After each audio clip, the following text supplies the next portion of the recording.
नए संकल्प लें फिर से, नए नारे गढ़ें फिर से। उठो संग्रामियों जागो, उठो संग्रामियों जागो। नई शुरुआत करने का समय फिर आ रहा है, कि जीवन को चटक गुलजार करने का समय फिर आ रहा है। चलो अब एक नए अभियान के पदचाप गूंजे, चलो अब एक नए अभियान के पदचाप गूंजे। मौत की सुनसान सोनी वादियों में फिर कि नूतन सर्जना के राग भर दें। शोक गीतों भरी इन घाटियों में फिर दरकती हिमशिलाएं, दरकती हिमशिलाएं। सर्दियों के बाद हरदम ही वसंत आता रहा है। यह प्रकृति की गति रही है, अंधेरे गर्भ में ही रोशनी पलती रही है। अंधेरे गर्भ में ही रोशनी पलती रही है। पराजय झेलने पर भी शिविर में न्याय की हरदम मशालें जीत की जलती रही है। पराजय आज का सच है, पराजय आज का सच है। समर तो शेष है फिर भी, उठो ओ सर्जकों, नव जागरण के सूत्र रचने का समय फिर आ रहा है, कि जीवन को चटक गुलजार करने का समय फिर आ रहा है। नए संकल्प लें फिर से, नए नारे गढ़ें फिर से। उठो संग्रामियों जागो, उठो संग्रामियों जागो। नई शुरुआत करने का समय फिर आ रहा है, कि जीवन को चटक गुलजार करने का समय फिर आ रहा है, फिर आ रहा है, फिर आ रहा है। ओम शांति। क्रांति किसी वाद का नाम नहीं है, क्रांति से परे का खुमार यही है। प्रकृति का अनवरत स्वभाव यही है, काल की गति का भाव यही है, सृष्टि रचना सत्य का सार यही है।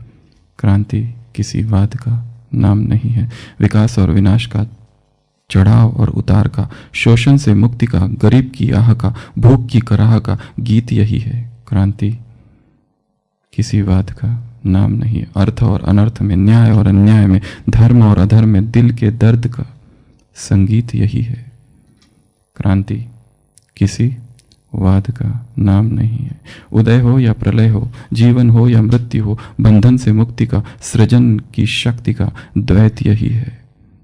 क्रांति किसी वाद का नाम नहीं है। गीता के ज्ञान का, गांधी के राम का, मार्क्स के विज्ञान का अर्थ यही है। क्रांति किसी वाद का नाम नहीं। परिवर्तन के चक्र का, निरंतर गति का, अव्यक्त की अभिव्यक्ति का सत्य यही है। क्रांति किसी वाद का नाम नहीं। न साम्यवाद, न पूंजीवाद, न समाजवाद, न व्यक्तिवाद, मानवीय अनुभूति की यथार्थ अभिव्यक्ति का दृश्य यही है। क्रांति किसी वाद का नाम नहीं। क्रांति की शुरुआत हुई कब हुई? 1936 में। कैसे हुई? 7 रहस्यमय साक्षात्कार, जिसकी चर्चा हमने कल की थी।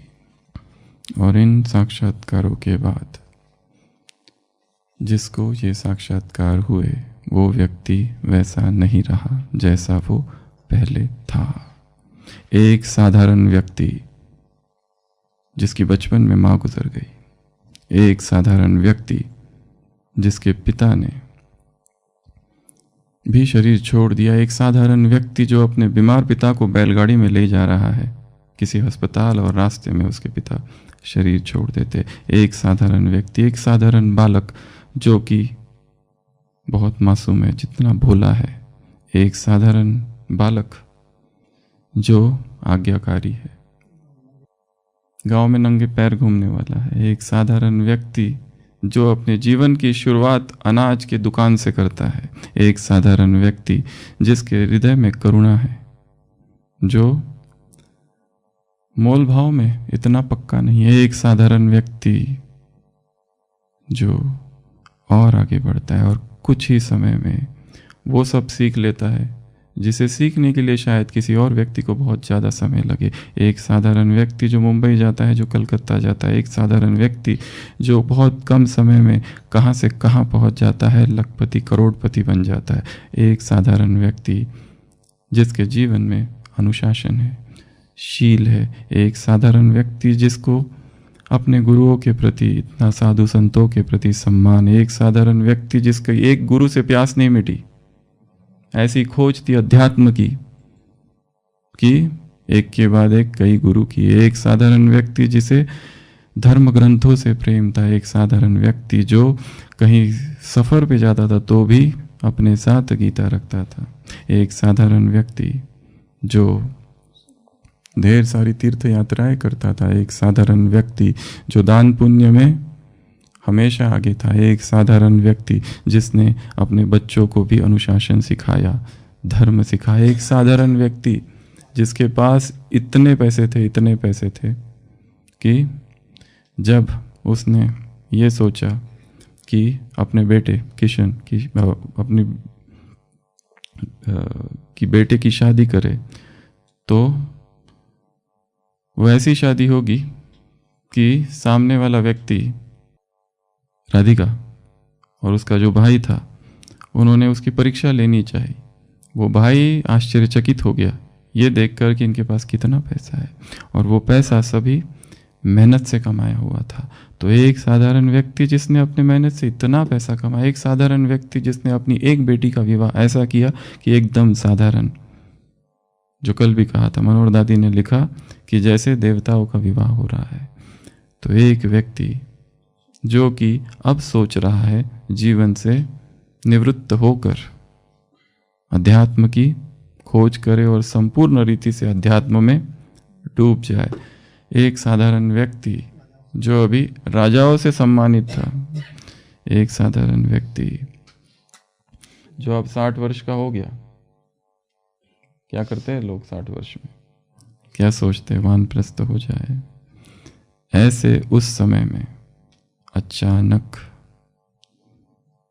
किसी और शक्ति ने पोजेस कर लिया और उसको एक लगा कि अभी जो सामने होने वाला है, आगे होने वाला है, वो मेरे बस में नहीं है। कल भी कहा था एक वाक्य, there is a price to pay and award to gain. एक बात तो समझ में आ गई है, जो कुछ हो रहा है इसकी कीमत चुकानी पड़ेगी और जो कुछ हो रहा है उसका पुरस्कार भी मिलेगा, पर कीमत चुकानी पड़ेगी, इतना तो निश्चित है। कल हमने 3 प्रकार की अथॉरिटीज की चर्चा की थी। पहली मैक्स वेबर का सिद्धांत, पहली ट्रेडिशनल, कोई लीडर कैसे बनता है किसी संस्था का? ट्रेडिशनल, परंपरा से, उसके बाद वो, उसके बाद वो, उसके बाद वो। दूसरा बताया था लीगल, और तीसरा करिश्मा। करिश्मा अर्थात एक आकर्षण, व्यक्ति में ही इतना आकर्षण है और उसका कोई क्वालिफिकेशन नहीं है, एक अचुंबकीय आकर्षण है। मैग्नेटिक पर्सनैलिटीज को करिश्मेटिक पर्सनैलिटी कहा जाता है और इस अथॉरिटी को कहा जाता है करिश्मेटिक अथॉरिटी। उसी सिद्धांत में और एक बात लिखी है जिसकी आज हम चर्चा करेंगे, रूटिनाइजेशन ऑफ करिश्मा। जब भी कोई संस्था करिज्मेटिक ऑथोरिटी पर खड़ी होती है। वो कैसे खड़ी होती है? वो रूटीन हो जाता है और धीरे धीरे वो व्यक्ति का करिश्मा उसको एक टीचर बना देता है। वो व्यक्ति टीचर बन जाता है। और एक चीज यहां पर, अभी तक जितने क्रांतियां हुई है संसार में, उसमें एक चीज है, जितने धर्म स्थापक हुए या क्रांतियां हुई है, जो व्यक्ति है क्या करता है? उसे अध्यात्म की यात्रा कैसे चालू होती है उसकी? वो संसार में रहता है और फिर संसार से वैराग आ जाता है, संसार को छोड़कर चला जाता है, किसी जंगल में बैठता है, अचानक उसको साक्षात्कार या कुछ होता है, बाद में तपस्या करता है, स्टडी करता है, रिफ्लेक्शन करता है, बाद में किताबें पढ़ता है, सत्संग करता है, थोड़ा सा मैच्योर हो जाता है, फिर भाषण देना चालू करता है, फिर गुरु बन जाता है, फिर टीचर बन जाता है। पर टीचर बनने से पहले हमेशा क्या होता है? एक पीरियड होता है साइलेंस का। यहां पर वो नहीं है, ये डिफरेंस है। यहां पर वो 7 रहस्यमय साक्षात्कार हुए और उसके तुरंत बाद टीचिंग चालू हो गई, व्यक्ति टीचर बन गया। इसको कहा जाता है टेलीस्कोपिक राइज। इसको कहा जाता है टेलीस्कोपिक राइज। शॉर्ट, एकदम फास्ट, कोई प्रिपरेशन नहीं, सिखाना चालू कर दिया, सीधा टीचर बन गया व्यक्ति, एकदम फटाफट। Telescopic rise. और इस फिनोमिनन को कहते हैं रूटिनाइजेशन ऑफ करिश्मा। तो एक असंभव क्रांति का आरंभ, आज इस पर चर्चा करेंगे। तो सबसे पहले दादा लेखराज कहाँ थे? मुंबई। मुंबई में क्या दिखा? एकदम आत्माभिमानी स्थिति, आनंद ही आनंद और विष्णु का साक्षात्कार। इसको समझने के लिए कहाँ पहुंचे? बनारस। जो पहला था उसको कहते फर्स्ट विजन, पहला साक्षात्कार। फिर पहुंचे बनारस में 3, पहला सेम जो पहले था, परंतु क्योंकि वो बनारस का वायुमंडल था, ये मुंबई था, मुंबई और बनारस में अंतर है, ये माया नगरी है। यहाँ पर शांति और ज्यादा है, इसलिए ये उससे अधिक डीप है, एकांत में है वो। यहाँ तो भीड़ भाड़ थी फिर भी। तीसरा एपोकैलिप्टिक विजन। एपोकैलिप्स अर्थात महाविनाशकारी, महाभयंकर, महाप्रलयंकारी, इतना भयंकारी कि रात को चीख, ये रात में हुआ, ये और एक बात, बाकी दिन में है। एपोकैलिप्टिक विजन जो हुआ वो कब हुआ? रात में, और पसीना पसीना पसीना पसीना, इतना भयंकर कुछ दिख गया। उसके लिए तैयारी नहीं थी, ये वो व्यक्ति नहीं था जो पहले से तैयार था। कुछ लोग होते हैं जो विजन्स, ड्रीम, साक्षात्कार, ये उनके लिए डेली का है, वो इसी पे काम करते, वाइब्रेशंस, क्रिस्टल्स, ये सब चीज़ों पे काम करते रहते हैं लोग। तंत्र, मंत्र, चक्र activation, third eye activation, meditation, Merkaba meditation, energy healing, vibrations, ये सब लोग इस पर बहुत काम करते हैं आजकल। थाई जी तो ये सब जो है स्लीप मेडिटेशन, हजारों प्रकार के मेडिटेशन, इतने सारे प्रकार है मेडिटेशन के कि लिस्ट बनाओ तो कितनी लंबी लिस्ट बन जाए। तो ये व्यक्ति उन सब में से नहीं था, उसको इन सब का कोई अनुभव नहीं था। उसके लिए ये सारा डिस्टर्बिंग था, साइकोलॉजिकली शैटरिंग था, भयंकर। तो थर्ड विजन। फोर्थ विजन ये थोड़ा सा माइल्ड वाला था, बिनाइन, थोड़ा सा सौम्य, इसमें थोड़ी खुशी हुई है देख के, अच्छा ये भी है, ये दिस ऑल्सो पार्ट। तो फोर्थ। फिफ्थ विजन मृत्यु दशा का विजन। मृत्यु, आत्मा को देखा शरीर से बाहर जाते हुए, वो कौन सा था? फिफ्थ। सिक्स्थ विजन, ये बनारस पूरा हुआ, अभी चालू हो गया, कल हैदराबाद आ चुके हैं, ये सब हटा दिया कारोबार, डिस्टर्बेंस था वो, पत्थर, व्यर्थ हो गया सब कुछ। अब सोच रहे थे और पैसे कमाओ, और अब एक क्षण में व्यर्थ हो गया, एक क्षण में वैराग आ गया। मतलब ये कितने पावरफुल साक्षात्कार होंगे। हम कहेंगे हमको तो हुए ही नहीं, फिर हमको ये सब कैसे होगा? इनको हो गए, उसका ये परिणाम था, हमको एक भी नहीं हुआ। जब होगा तब हमको वैराग आएगा, तब तक हम थोड़ा सा वेट करते हैं। तो सिक्स्थ कौन सा? विष्णु। विष्णु ने पर इस बार कहा, अब तक के पिक्टोरल थे, इसमें वर्ड इंट्रोड्यूस्ड हुआ, पर वो वर्ड इधर से नहीं सामने से आया, ये डिफरेंस है। और लास्ट वाला कौन सा था? द लास्ट विजन, इसको कहते हैं climatic, climax, the last, the ultimate, the final. शिवोहम वाला अंदर से बोलने लगा कोई, और ये वाला साक्षात्कार दूसरों को भी हुआ। अभी तक वाले जो थे वो दूसरों का कोई कम नहीं था उसमें। जो 6th नंबर था वो सामने वाला बोला था, पर वहां और तीसरे नहीं सुना किसी ने, पर यहां जो बोला इसके अंदर से वो सामने है राधिका खड़ी, उसने सुना। राधिका, ब्रजेंद्र दादी को कहा गया है आदि दृष्टा, द फर्स्ट। जब भगवान इस धरा पर पहली बार आया 5000 साल के बाद, तो पहली आत्मा जिसने उस भगवान को उस तन में देखा वो कौन थी? ये। तो ये कल्प कल्प पार्ट नोंद हो गया। इसके लिए ब्रजेंद्र दादी को क्या कहा जाता है? आदि दृष्टा। उसने पूछा, बाबा क्या देखा? क्या कहा? देखा, आंखें खोली और बाबा ने इधर उधर देखा। दादा लेखराज इधर उधर देख रहा है। क्या देखा? डिस्क्राइब नहीं कर सकते। लाइट थी, माइट थी, लाइट थी, माइट थी। वो लाइट थी, एक माइट थी। ब्रह्मा तन में भगवान को देखने का अभ्यास करना है। कितना अच्छा अभ्यास है। देख तो रहे, पर ऐसा ढीला ढाला देख रहे, हल्का फुल्का देख रहे, परंतु यही वो शरीर है, यही वो व्यक्ति है, यही वो हस्ती है, यही वो आदिदेव है, जिसके द्वारा ये अभिनव क्रांति, ये अभिनव नहीं, ये असंभव क्रांति है। ऐसी क्रांति कि जो आज तक कभी हुई ही नहीं, क्योंकि आज तक इस धरा पर भगवान आए ही नहीं। इतने सारे धर्म स्थापक आके गए, इतने तीर्थंकर, महावीर, बुद्ध सब आके गए, पर भगवान का अवतरण नहीं हुआ था अभी तक। कल बताया था ये जो लास्ट विजन हो गया, इस लास्ट विजन और ये 7 रहस्यमय विजन, 7 साक्षात्कार के क्या क्या परिणाम हुए? सबसे पहला वैराग, अनासक्त। निर्मल शांता दादी लिखती है कि बाबा पहले मुझे इतना प्यार करते थे, इतना पूछते थे, अभी ये विरक्त साधु जैसे दिखते हैं। क्या दिखते हैं? विरक्त साधु। गुस्सा भी तो हो गई थी बाबा पर।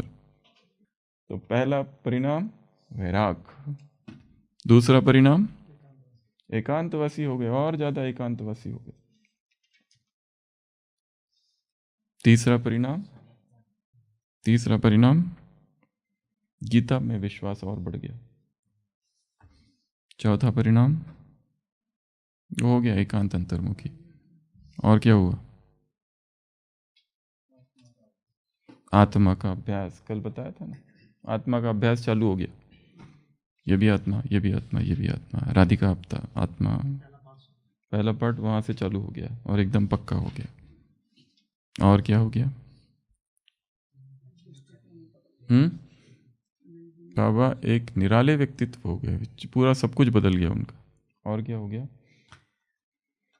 जिसकी आज चर्चा करेंगे? एक निराले सत्संग की धूम। धूम मचना अर्थात क्या होता है?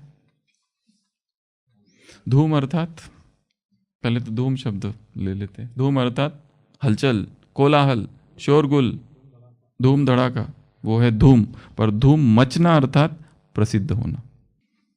तो 7 साक्षात्कार हुए। उसके बाद जहां ओम बाबा, ओम निवास और गीता, ये एक ट्रायंगल, जहां वो रहते थे वहीं पर जो घर के लोग हैं उनको ही टीचिंग सिखाना चालू किया। और क्या सिखाना चालू किया? गीता। गीता ही क्यों? क्योंकि जो साक्षात्कार हुए बाबा को, दादा लेखराज को ये लगा कि जैसे कृष्ण ने अर्जुन को साक्षात्कार कराए, वैसे ही मुझे भी वो 2 जो साक्षात्कार हुए वो उसी तरह के हैं। जैसे पहला भयंकर और दूसरा सौम्य, गीता में वर्णन है कि हे प्रभु ये क्या हो रहा है, ये सब जगह मैं ही मैं हूं। मया तद्मिदं सर्वम जगत व्यक्ति मूर्ति नाम मत्स्थानि सर्वभूतानि न चाहम तेष्वस्थि। मैं ही मैं हूं, इतना कुछ दिख रहा है, इतना यहां से आग निकल रही है, वो निकल रही है। और फिर क्या कहता है अर्जुन भगवान को कि ये बस हो गया, स्टॉप, मुझे वो सौम्य रूप दिखाओ। और फिर वो चतुर्भुज रूप का साक्षात्कार कराते। ये गीता में अध्याय में है गीता के। इसलिए बाबा को लगा कि ये और ये सिमिलर है, इसलिए किसको पकड़ा, बाकी शास्त्रों को नहीं पकड़ा, इस शास्त्र को पकड़ा। पर उसमें से भी उन्होंने वो सारी चीज़ें नहीं सिखाई कि जो वो सारी चीज़ें छोड़ दी जो उनको जो अनुभव हुए उससे जो नहीं मेल खाती थी। गीता तो ली, गीता ही हाथ में है, गीता ही सिखा रहे हैं, पर वो सारी चीज़ें छोड़ दी जो मेल नहीं खा रही। तो एक निराले सत्संग की स्थापना हुई। कहाँ हुई? घर के अंदर। कौन सीख रहे हैं? घर के लोग। घर में कौन कौन है? पत्नी है, घर में कौन कौन है? बहू है, बच्चे हैं, वही सारी लोग। और धीरे धीरे जो जो यहाँ आ रहा है, फिर धीरे धीरे जो जो यहाँ आ रहा है सबको कुछ कुछ हो रहा है। क्या हो रहा है? 3 प्रकार के साक्षात्कार। किसी ने कृष्ण देखा, किसी को सतयुग दिखा और किसी को विनाश।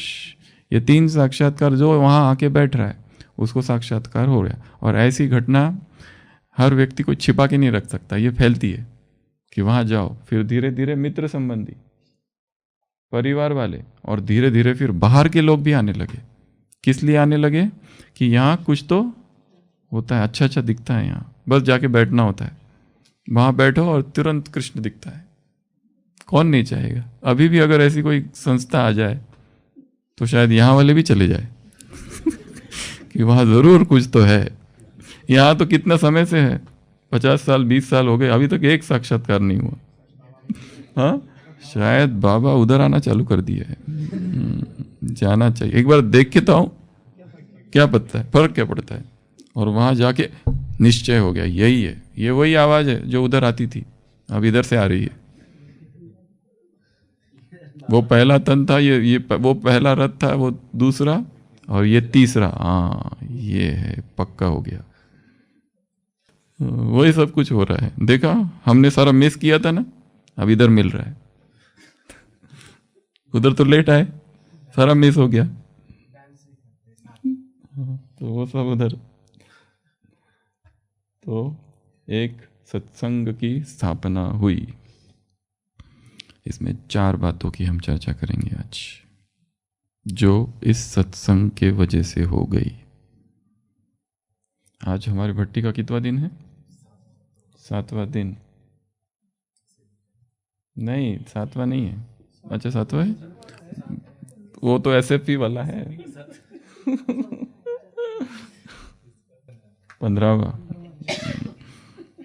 तो वहाँ पर क्या होती थी? ओम ध्वनि, ओम की ध्वनि करते थे। और ओम की ध्वनि जैसे ही होती थी सब ध्यान में चले जाते थे। ओम अर्थात प्रणव कहा जाता है, ओम को उद्गीत कहा जाता है। ओम को उद्गीत प्राणायाम होता है ना, एक उद्गीत प्रणव। ओम को एकाक्षर कहा जाता है। एक अक्षर, एक ही अक्षर, उसमें सब कुछ समाया हुआ है। सामने सामने आ जाएंगे। ओम का महत्व 4 धर्मों में है। हिंदू, बुद्धिज्म पर वो बुद्धिज्म जो बाद में तंत्र के साथ मिक्स हुआ। बाकी ओरिजिनल बुद्धिज्म में ओम से कोई मतलब नहीं है। जो बाद में हिंदू और ये सारे उन्होंने सिद्धांत लेने चालू किए। तीसरा जैनिज्म, परंतु जैनिज्म में ओम का अर्थ अलग है। और सिखिज्म जो गुरुवाणी है और जिसमें एक Omkar, the ultimate creator, the final, यहाँ उसको परब्रह्म के रूप में माना है, यहाँ किसी और रूप में, सिख धर्म में किसी और रूप में माना है। थोड़ा थोड़ा डिफरेंस है इन चारों में भी। तो ओम की ध्वनि, ओम की धुन और आत्माएं ध्यान में जाने लगी। तो 4 प्रकार की बातें इस सत्संग के वजह से हुई। 4S।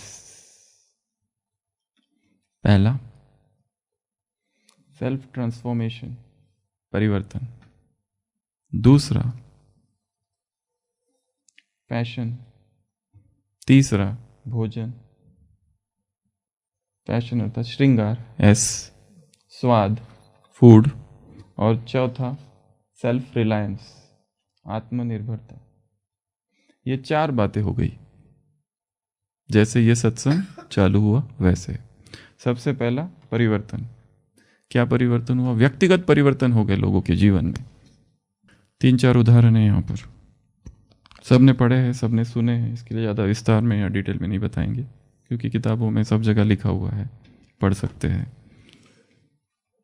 राधिका, गोपी, क्वीन मदर, उसके पति ने शरीर छोड़ दिया है, माता है, दुखी है, सत्संग में जाती है, बाबा से मिलती है, परिवर्तन, पहला उदाहरण। दूसरा हृदय पुष्पद आदि,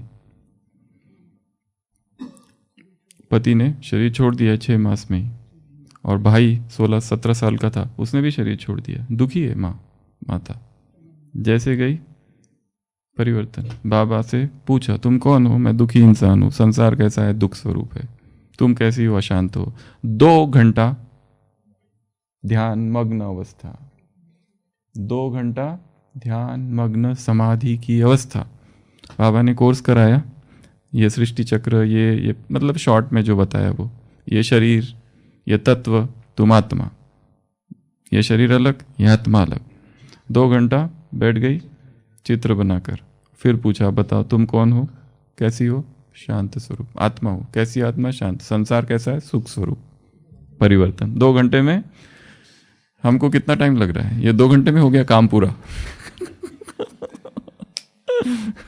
2 घंटे में सब कुछ, जीवन परिवर्तन हो गया पूरा, एकदम crash course. With in 2 hours सारा चेंज हो गया। Second example. Third example, Radhika, Brajendra दादी, 2 उदाहरण है उसमें। ये तो वो फर्स्ट आदि दृष्टा थी, ये तो बता दिया, परंतु क्या हुआ, कैसे हुआ, अभी तक पूरा समझ में उसको भी नहीं आया है। एक इवेंट है जो डिस्क्राइब किया गया है कि दादा सीढ़ियों से नीचे आ रहे हैं, राधिका ऊपर जा रही है। वो घूंघट वगैरह रहता था, पर यहां पर दिखाया है बाबा ने उसको देखा। दृष्टि, ये कहा जाएगा फर्स्ट दृष्टि, कि जिससे कुछ हो गया और वो ऐसे आत्माभिमानी स्थिति में स्थित हो गई कि बस तब उसको एकदम से निश्चय हो गया।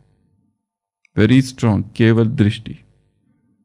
तो दृष्टि का चमत्कार। और एक उदाहरण है, बाबा बैठे हुए हैं, भोजन, वो घूंघट, बहू है ना, और देखा ये बाबा नहीं, ये तो कृष्ण है, और कृष्ण के सामने घूंघट थोड़ी ना करना होता है। कृष्ण तो भगवान है। तो वहाँ ये 2 इवेंट की वजह से चेंज, पर्सनल लाइफ में चेंज आ गया है। मतलब जो लोग आ रहे हैं उनके जीवन में ही परिवर्तन आ रहा है। आए, बैठे और परिवर्तन, आए, बैठे और परिवर्तन। ये इस सत्संग की वजह से हुआ। तो हमारा सत्संग भी ऐसा ही हो। सेंटर एक सत्संग है, मधुबन एक सत्संग है, गीता पाठशाला एक सत्संग है। जो आए वहाँ का वायुमंडल इतना पावरफुल हो कि वहाँ जो भी आए वो परिवर्तन हो जाए। एकदम परिवर्तन हो जाए ऐसा। एक और व्यक्ति है जिसकी चर्चा हम कल करेंगे, मिस R P वासवानी। कौन है ये? Miss R P Vaswani, Radha Pokardas Vaswani. इसकी चर्चा कल करेंगे। उस दिन कहा था इतिहास में, 1919 में क्या हुआ था, जालियांवाला बाग कहाँ था वो? अमृतसर। वहाँ किसका जन्म हुआ था? मम्मा का आगमन। उसकी चर्चा कल करेंगे। आज चर्चा करते हैं 1936 जुलाई तक, क्योंकि 1936 जुलाई में बाबा कहाँ चले गए? कश्मीर। ये उसके पहले की बातें चल रही है। कलकत्ता से आ चुके हैं, वो 3 साक्षात्कार हुए, उसके बाद में तुरंत वहीं पर लोग आना चालू कर दिए, महिलाएं ज़्यादा आने लगी। और जो पहले दिन भी कहा था सिंधवर्की का अर्थात वो सारे एब्सेंटी हस्बैंड्स। वो घर में कम रहते थे और बाहर पैसे कमाने ज़्यादा जाते थे और बीच बीच में आते रहते थे, वो एब्सेंटी हस्बैंड। दादा लेखराज भी एब्सेंटी हस्बैंड में ही है, वो भी घूमते रहते थे इधर उधर उधर। तो लोगों के जीवन में ही परिवर्तन हो गया, आए बैठे और परिवर्तन, आए बैठे और परिवर्तन, आए बैठे और चेंज। इस सत्संग से वजह से ये सबसे पहली चीज हुई।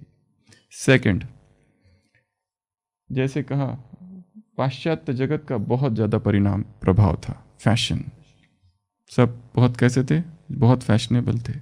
सब ने धीरे धीरे सब ये फैशन को छोड़ दिया, सिंप्लिसिटी को अपना लिया, श्रृंगार ये सब छोड़ दिया। और नहीं तो ब्रिजेंद्र दादी ने कहा है कितना श्रृंगार करती थी वो, बहुत। वो जब राजा, बीकानेर के राजा ने उधर से आ रहे थे तो कहा था कि हमारे यहाँ रुक कर जाओ, तो वहाँ की जो रानियाँ थी उन्होंने देखा उनके पास एक था, इनके ब्रिजेंद्र दादी के दो थे, सब गहने इससे भी ज़्यादा थे, उनसे भी ज़्यादा। तो इतना सज धजने वाले ये सारे लोग सारा फैशन छोड़ दिया। तीसरा, भोजन। भोजन में बड़ा रस रहता था ये लोगों का, सिंधी,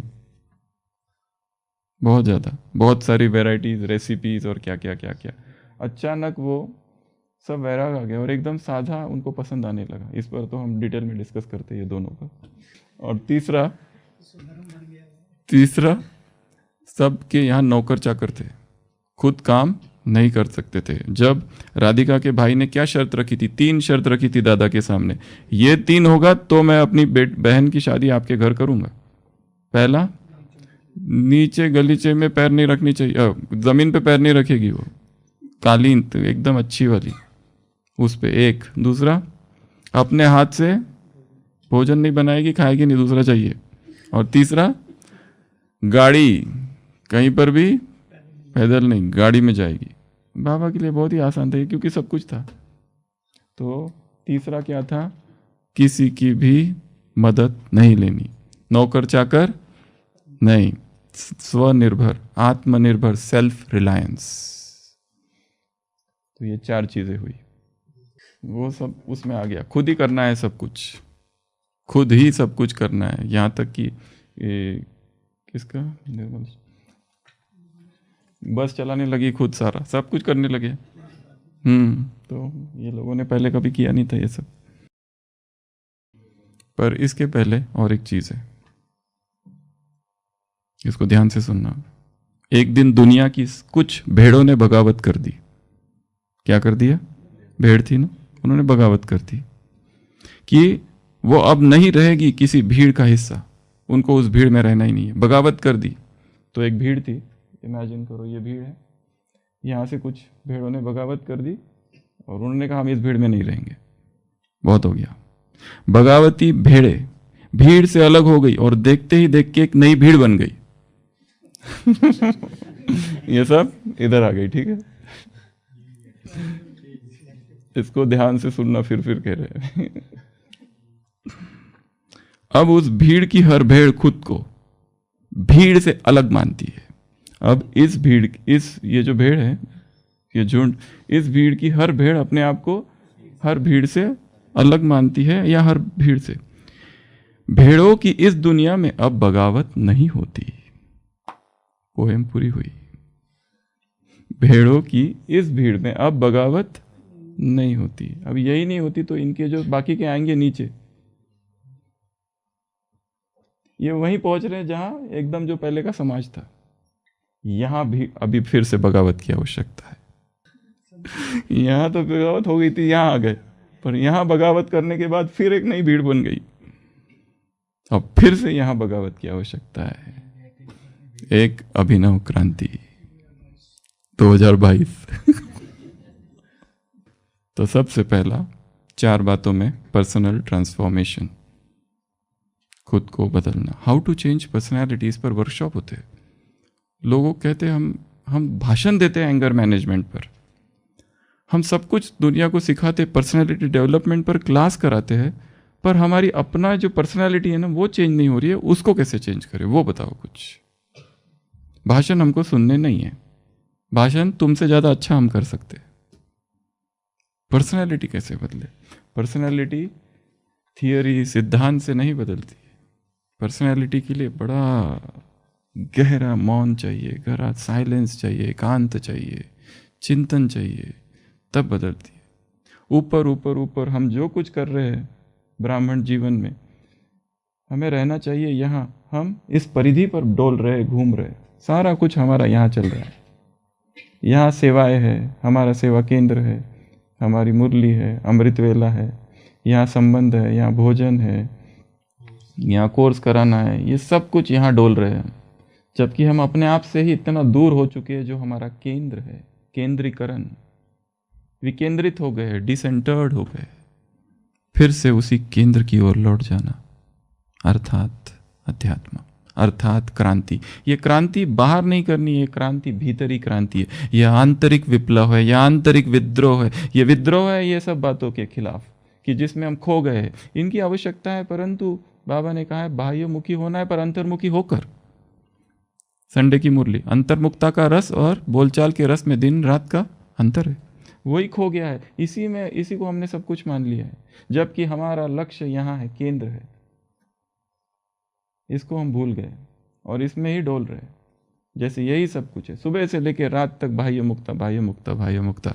एक आत्मा, एक बहन, एक भाई। सुबह से लेकर उसकी दिनचर्या देखो तो उसमें बोलचाल के अतिरिक्त क्या है? सेवा, सेवा, सेवा, सेवा, सेवा। एक समय आएगा ये बोल वाली सेवा काम नहीं करेगी। कितनी आत्माओं को बोल से संदेश दोगे? वृत्तियों से वृत्ति को बदलना होगा। तो उसके लिए शुरुआत तो भीतर ही है। तो सबसे पहला, इस सत्संग में 4 बातें हुई। पहली बात हुई, व्यक्ति का पूरी सिद्धांत ही बदल गए, रोते रोते आ गए और खुश होते हो गए आ गए। दूसरा, श्रृंगार। उसमें क्या क्या आता है? 7-8 बातें आती है उसमें। गहने, मेहंदी, टैटू, रंगीन कपड़े, nail polish, cream, powder, perfume, deodorant, और क्या आता है? हाँ, सुरमा, काजल, शूज अलग अलग वैरायटी के, फैशनेबल, सफेद में भी डिजाइन, ब्रांड, और बैग, हाँ बैग, पर्स, वो शॉल बड़े बड़े छेद वाली, उससे क्या होता है पता नहीं।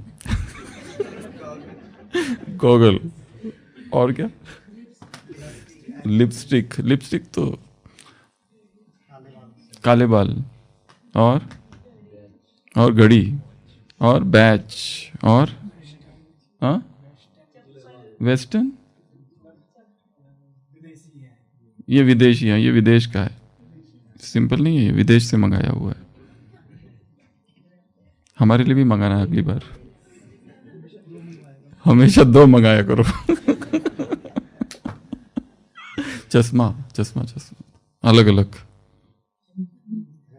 फ्रेम, गोल्डन टीथ, दांत, हाँ, ब्लूटूथ, और तेल, वो खुशबू वाला तेल। और ये दादियों ने ये सब छोड़ दिया। दादिया जब आई, वो दिखाया ना, कौन आया था पूछताछ करने, बाबा थे, और पूछताछ करने आया कि यहाँ बाबा तुमको क्या देता है, क्यों आते हो यहाँ पर? तो निर्मल शांता दादी और वो दोनों खड़े थे, सुन रहे थे। अगर इनको ये पता चल रहा है कि हम ये सब पहनते तो इनको लगेगा दादा हमको ये सब देता है, तुरंत छोड़ दिया। तो हमारा श्रृंगार बाहरी बनाव ठनाव ये सब नहीं है।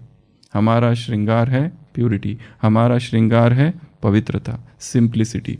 ये संसार की चीजें हमारा श्रृंगार नहीं है। गजरा, हेयर स्टाइल, ये सब करके क्या करना है? अच्छा, बाल ही चले गए, अच्छी बात है। विग लगाते।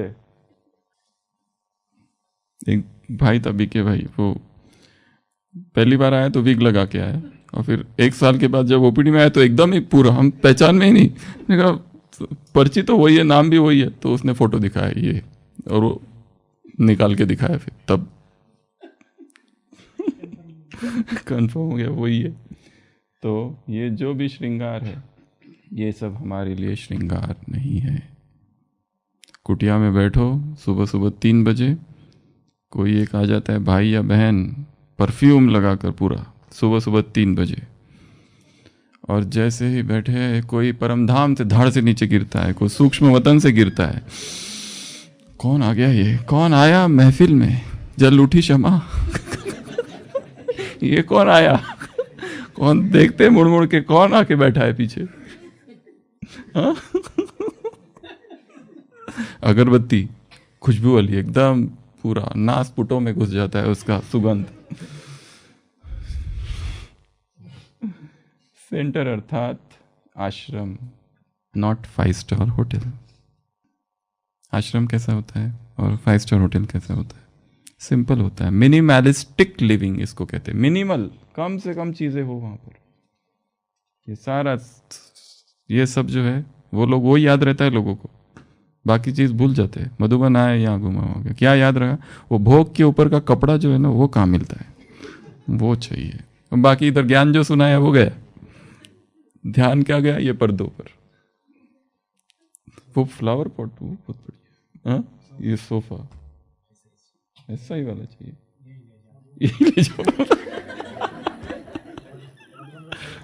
बस उनको फॉलो करना है। यहाँ जो है वो हमारे पास होनी चाहिए, बस फिर कुछ भी हो जाए, वो चीज़ें चाहिए।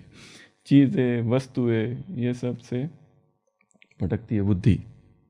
मिनिमलिस्टिक लिविंग, हमने एक बार पहले भी कहा था, हम एक जगह भट्टी थी, तो वो सेंटर के भाई बहनों ने एक आश्रम ले लिया था, और उस आश्रम का जो कमरे थे जो सबको दिए गए थे, कुछ भी नहीं था वहाँ पर। एक अलमारी नहीं, कुछ नहीं, एक चेयर थी बस, एक बेड और एक चेयर, उसके अलावा कुछ भी नहीं था वहाँ पे। मिनिमलिस्टिक लिविंग अप्रोच, कम से कम चीज़ें रहना, उसी में ही साधना होती है। जितनी ज़्यादा चीज़ें भर के रखो, साधना कम हो जाती है। तो ये जो भी श्रृंगार है इसको हटा दो, कम कम करते जाओ। तीसरा था भोजन। तो हमारी साधना चालू है। कौन सी साधना चालू है? आज फिर से आते हैं साधना की ओर।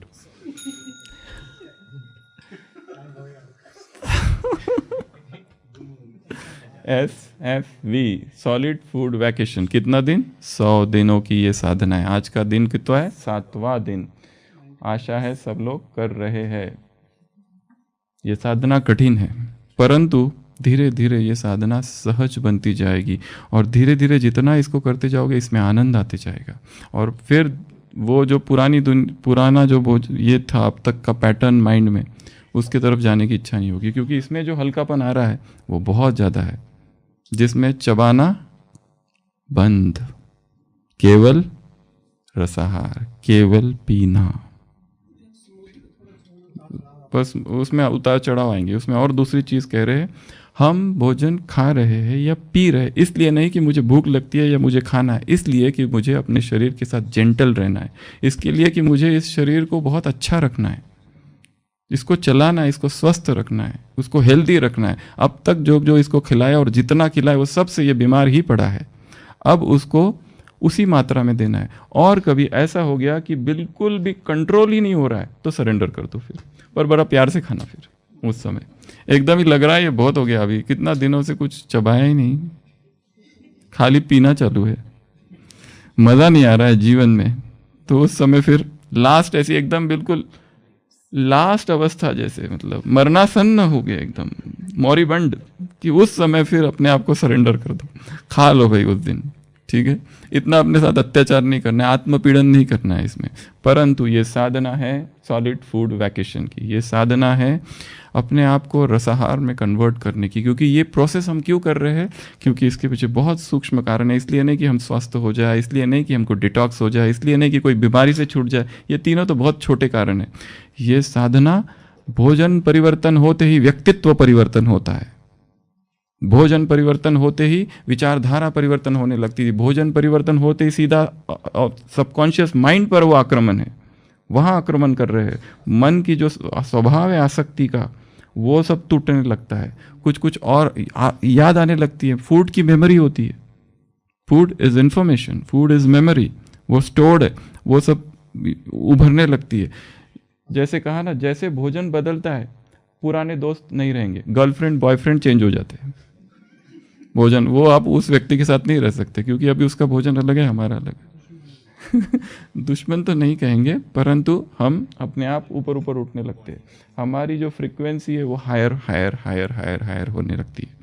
You start moving towards higher frequency. ज्ञान सभी को पता है, पर ज्ञान को समझने की जो अंडरस्टैंडिंग है वो एकदम चेंज होती है, अलग होती लगती है, अलग दृष्टिकोण मिलता है कुछ। क्योंकि शरीर में लिक्विड ही लिक्विड है, शरीर लिक्विड से बना है और हम लिक्विड में ही जी रहे हैं। परंतु जैसे कहा, अगर कोई पहले से ही कम वजन है, उसका कम वजन और घट रहा है, मतलब वो कुछ ना कुछ गलती कर रहा है। ये जो साधना है इसमें वजन स्टेबल होना चाहिए, स्टेबल हो जाएगा। और जिसका ज़्यादा है वो तो अच्छे से करे ताकि प्रॉपर आ जाए। पर एक समय आएगा कि वजन एक स्थिर हो जाएगा, ना घटेगा ना बढ़ेगा, स्थिर हो जाएगा वहाँ पर, चाहे हम कुछ खाएं या ना खाएं। ये अवस्था आगे की अवस्थाएं है। तो हम अपने जो शरीर के जो कोशिकाएं हैं उनको एक सॉलिड से हमने यात्रा की चालू किया और लिक्विड पे गए, और लिक्विड से गैस की यात्रा है आगे की स्टेज, ब्रेदारियन स्टेजेस जो है आगे की। तो ये जो स्टेजेस है सीधा यहाँ तक नहीं आओगे आप, पहले आपको सॉलिड से मुक्त होना पड़ेगा। सॉलिड खाते ही अंदर का शैतान जाग उठता है। अंदर का शैतान, ये जो चबाना है ना, ये भी एक सूक्ष्म हिंसा है अध्यात्म की ऊंची अवस्थाओं में। अध्यात्म की ऊंची अवस्थाओं में व्यक्ति कुछ भी ये सब चीज़ों से परे निकल जाता है, ऊपर ऊपर ऊपर उठते हो, चेतना ऊपर उठने लगती है। प्राणिक न्यूट्रिशन, वो उसका संवर्धन, शरीर का संवर्धन ये स्थूल फिजिकल फूड शाकाहारी भोजन से नहीं होता, ये तो बहुत पीछे छूट जाता है। आगे आगे चेतना में अवधूत अवस्था, परमहंस अवस्थाओं में चेतना बढ़ती है आगे, तब ये सब चीज़ों से फ्रीडम रहता है। मिला तो मिला, नहीं मिला तो मिला। खाया तो आज खाया, 4 दिन कुछ नहीं खाया, कुछ भी नहीं होगा, वजन उतना ही रहेगा, न्यूट्रिशन सारा कुछ मिलते रहेगा शरीर को। ये हायर स्टेजेस है। इसलिए आज का साधना का है 7वां दिन। साधना को चलाना है टोटल 100 दिन, 100 दिन की ये साधना है। और 27 तारीख को इस पर जो प्रश्न होंगे उस पर प्रश्न उत्तर करेंगे। वैसे तो 2 दिन तो कर ही लिए, परंतु फिर भी लोगों के बहुत सारे प्रश्न तो होंगे ही, क्योंकि ये बड़ा ये दुखदाई है लोगों के लिए। ये क्या है, कहाँ से लाया, परंतु ये सत्य है। लिक्विड्स की यात्रा, सॉलिड से लिक्विड की तरफ जाना ही है। जितना सॉलिड खाते रहेंगे 3-3 बार, शरीर के ऊपर वो अत्याचार है। शरीर को कितना मेहनत काम करना पड़ता है वो सॉलिड को चबाने के लिए, पचाने के लिए, फेंकने के लिए। सारी ऊर्जा तो इसी में जा रही है। कब अध्यात्म करेंगे? खाओ, पचाओ और फेंको। और बीमारी आती है वो टॉक्सिन से, वो अलग ढेर सारी बीमारी। हम तो बाहर का कुछ नहीं खाते, बीड़ी सिगरेट तंबाकू कुछ नहीं पीते, फिर भी अचानक कैंसर कहाँ से हो गया, फिर भी अचानक हार्ट में ब्लॉकेजेस कहाँ से आ गए, फिर भी बार बार पेट ही क्यों खराब होता है। सारी दुनिया का एक ही तो प्रॉब्लम है, पेट। क्योंकि कब्र बना के रखा है उसको, सब डाले जा रहे हैं उसमें। 3-3 बार अनाज चालू है उसमें डालना। अनाज देवताओं का भोजन नहीं है, देवताओं का भोजन फल है। कहाँ तो फलों का और बगीचों का राजा, और कहाँ खेती का गुलाम। खेती कहाँ से आई वो भी हमने देखा। खेती कहाँ से शुरुआत हुई खेती की, भोजन की डिसेंडिंग ग्रेड क्या है। सबसे पहले व्यक्ति आया, सूर्य की किरणें, फिर उसने पानी लिया, फिर और नीचे उतरा, फल खाने लगा, फिर और नीचे उतरा, नॉनवेज चालू किया, उसके बाद फिर अनाज चालू किया उसने, नॉनवेज के बाद। ये उसकी ग्रेडिंग है। और धीरे धीरे पतन होते गया। द्वापर से 2 वजह से हमारा पतन हुआ है, एक देहभान और दूसरा आग, कुक्ड फूड। आग पर जिसको डाला वो गया, खत्म, सत्व तत्व सब नष्ट। ये 2 ही कारण है पतन के, एक तो देहभान आ गया और दूसरा पका भोजन चालू कर दिया। जब तक अपक्व की यात्रा चालू नहीं होती तब तक अध्यात्म की यात्रा पूर्ण है। धीरे धीरे फायरलेस किचन, किचन जिसमें आग का कोई काम ही नहीं हो, घर जिसमें दवाइयों का कोई काम ही ना हो, drugless world and fireless kitchen. Gas cylinder का कोई काम नहीं है, काला काला हो जाता है सारा। ये दूसरों के लिए नहीं, ये खुद की यात्रा है। और जैसे कहा, इसको गुप्त रखना है, किसी और को समझाने की जरूरत नहीं है। खुद ही नहीं किया और दूसरों को समझा रहे हैं। पहले खुद करो, खुद उसका स्वरूप बन जाओ तो ही बोल सकेंगे करो, तब तक नहीं कर सकते। और ये यात्रा बहुत सूक्ष्म यात्रा, इसमें बहुत बार गिरना होगा। कई बार ऐसी क्रेविंग होगी, ऐसी क्रेविंग जो है सॉलिड की इतनी भयंकर है, जैसे खाना तकिया चबाने लगते हैं कई लोग। कुछ तो चाहिए चबाने के लिए, बस चबाने के लिए कुछ भी दे दो, कुछ भी।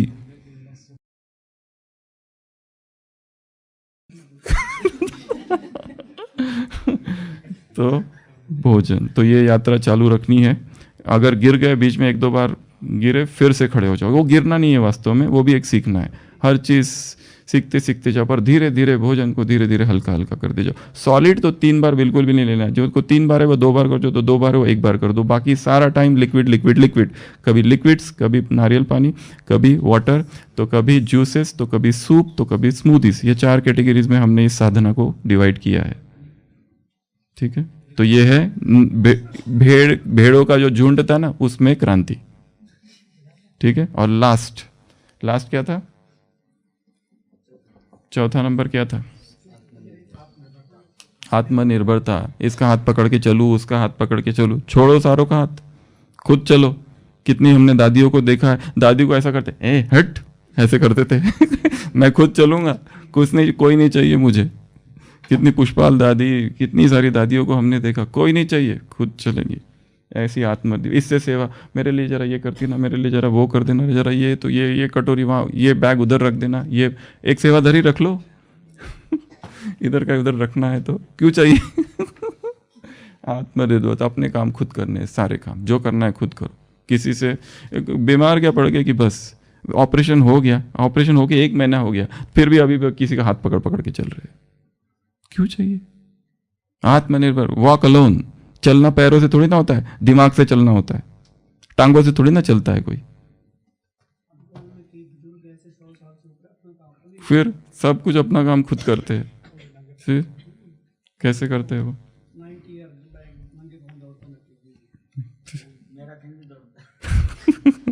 ये सारा खेल इधर का है। हमने मन से मान लिया कि मैं बूढ़ा हो गया हूं तो बूढ़ा हो, मैंने मन से मान लिया कि मेरी बीमारियां है तो बीमार हो। जिसने रिजेक्ट कर दिया सबको, कुछ नहीं होगा उसको। वो सारा खेल इधर का है। ब्रह्मा की अवस्था ऐसी थी। पुष्पाल दादी लास्ट अनुभव सुना रहे। पुष्पाल दादी देख रही है, बाबा क्लास से निकले हैं, 2 दादियाँ बाबा के साथ है, बाबा आ रहे हैं, 2 दादियाँ साथ में। पुष्पाल दादी देख रही है, बाबा के पैर 2 से 3 फुट धरती से ऊपर है। ये अवस्था थी। बात दिसंबर 1968, ये तब की बातें हैं। तभी अवस्था उपराम है, शरीर ग्राउंडिंग नहीं हुआ है, ऊपर है। तो ये सबसे ज्यादा ग्राउंडिंग करने वाला, सबसे ज्यादा देहभान में लाने वाला और सबसे ज्यादा शरीर से हमको जोड़ने वाला भोजन है। जब तक उस पर आक्रमण नहीं होगा, विकारों से मुक्ति नहीं होगी। इस समय, इस परिवेश में। अब ये मत कहना वो उन्होंने तो नहीं किया था, हमने तो नहीं किया, वो 15 साल पहले, वो 50 साल पहले की बात है। वो दादियाँ, तुम दादियाँ नहीं हो। हाँ, उन्होंने मोबाइल नहीं चलाया था। अरे ब्रह्मा ने ऐसा नहीं किया था, ब्रह्मा धोती पहनता था, तुम पहनो। ब्रह्मा ये तपस्या करता था, तुम करो। तुमने की वो तपस्या? तुमने कुछ भी नहीं किया। हाँ, पर बता रहा हूँ कि ये सब का बाहर, ये से कुछ नहीं होगा। आंतरिक स्थिति की आवश्यकता है। यहाँ इस समय मोबाइल, इंटरनेट, मीडिया का जो युग चल रहा है, उसमें सारा विकार ही विकार भरा हुआ है। उस युग में हम रहते थे। दादियों ने वहाँ 14 साल तपस्या की, फिर निकले सेवा के लिए। हमने कौन सी तपस्या की? कोर्स किया, सीधा सेवा चालू कर दिया। सेंटर पे आए, समर्पित हो गए, सीधा सेवा चालू कर दिया।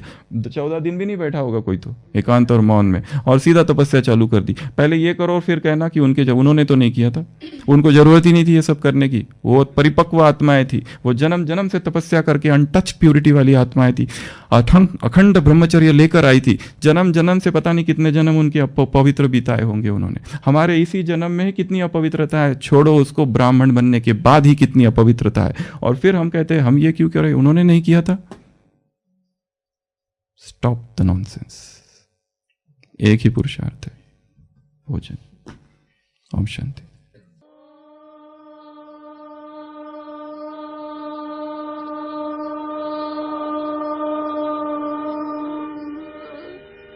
ओ